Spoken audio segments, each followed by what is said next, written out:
porta estreita e quem são as portas largas? O Messias nos contou quem é a porta estreita e quem é a porta larga. João, capítulo 10, versículo 7. Tornou, pois, o Messias a dizer-lhes: em verdade, vos digo que eu sou a porta das ovelhas. Todos quanto vieram antes de mim são ladrões e salteadores, mas as ovelhas não os ouviram. Eu sou a porta.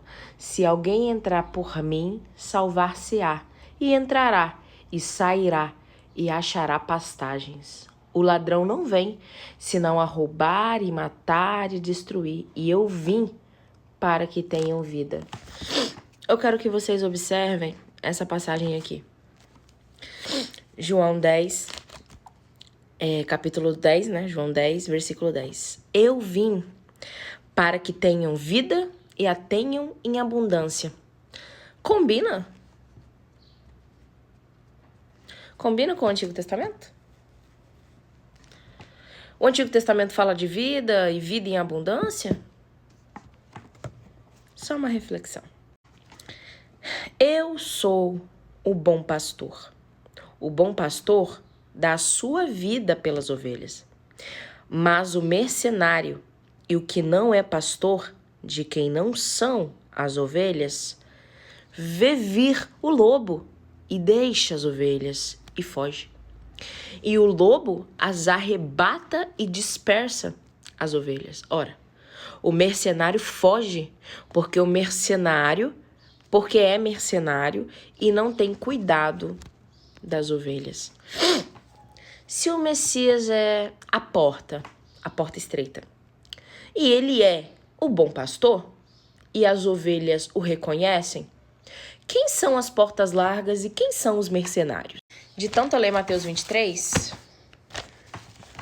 a folha caiu. Mateus 23,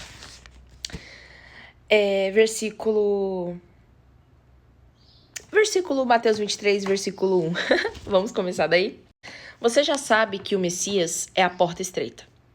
Ele disse, eu sou a porta das ovelhas. E ele disse, entrai pela porta estreita e fugir das portas largas, porque elas levam condenação. Por que ele usou essa comparação de porta estreita e porta larga? Ele queria nos contar uma coisa. Vamos ver se você sabe quais são as portas largas. Mateus 23. Então falou o Messias à multidão e aos seus discípulos, dizendo, na cadeira de Moisés estão sentados escribas e fariseus, né? Observai, pois, e praticai tudo que vós disserem que observeis, mas não procedeis em conformidade com as suas obras, porque dizem e não praticam. Me lembra muitas pessoas hoje. Líderes religiosos. São hipócritas. Eles observam, mas não fazem, né? Condenam a não prática, mas não praticam. Mateus 23, versículo 4 é muito reflexivo. Então quero que vocês acompanhem muito bem. Pois ligam fardos pesados e difíceis de transportar e os põem aos ombros dos homens. Porém, eles nem com o dedo querem movê-los. E fazem todas as suas obras a fim de serem vistos pelos homens. Pois trazem largos filactérios, e estendem as franjas dos seus vestidos. E amam os primeiros lugares nas ceias e as primeiras cadeiras nas sinagogas. As primeiras cadeiras nas sinagogas. Quando a gente entra nos templos e senta no templo, tem umas cadeirinhas que ficam lá em cima, né? Seriam esses os primeiros lugares? Seriam. Lembra que o Messias disse que as palavras dele nunca hão de passar? Então, se as palavras do nosso Messias são atemporais, valem para o tempo antes dele, antes da vinda, né? Porque ele é o primogênito da criação, ele já estava desde o início de todas as coisas. Então, as palavras valem antes dele, na vinda dele e após a vinda dele. Aí eu pergunto para vocês, se o Messias condena as religiões e condena as portas largas, quem seriam as portas largas? E amam os primeiros lugares na ceia e as primeiras cadeiras nas sinagogas. E serem saudados nas praças e serem chamados pelos homens. Rabi, Rabi. Ariane, mas Rabi Rabi significa o quê? Assim como padre significa pai. Rabi é uma expressão hoje religiosa aos judeus, uma forma de chamar o outro de mestre, de pai, de guia, né? E serem saudados nas praças e serem chamados pelos homens.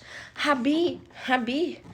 Assim como hoje os homens atribuem a líderes religiosos, atribuem a homens espaço em suas vidas que só o Messias possui, que é o de pastor. Vós, porém, não vos chamei Rabi, porque um só é vosso mestre, a saber, o Messias, e todos vós sois irmãos. Fim. E a ninguém na terra chamei vosso pai, porque só um é vosso pai, o qual está no céu. Padre é pai em latim, né? Rabi é uma forma, já expliquei para vocês, né? Religiosa, de chamar o outro de mestre, de guia, de pai. Nem vos chamei mestre, porque o vosso mestre é só um, ele repete. Um só é vosso mestre, o Messias. Porém, o maior dentre vós será vosso servo. Aí eu pergunto para vocês entendendo que o Messias é a porta estreita, ele mesmo diz em João, vamos abrir aqui, João 10 é muito bom. Acabei de ler com vocês, João 10, ele dizendo que em verdade vos digo que eu sou a porta das ovelhas. Aí o pessoal vai usar lá as cartas de Paulo, né, para dizer que não, porque o Messias deu cargos, deu ministérios. Onde? Onde tá? Ah, você tá dizendo então que Paulo... Não, porque como eu já expliquei para vocês, a Bíblia é um conjunto de livros milenares que foram agrupados e foram feitos e refeitos com um objetivo. E o objetivo foi concluído: enganar a humanidade. Tanto que a verdade chegou a nós através do falar, através do testemunho da verdade.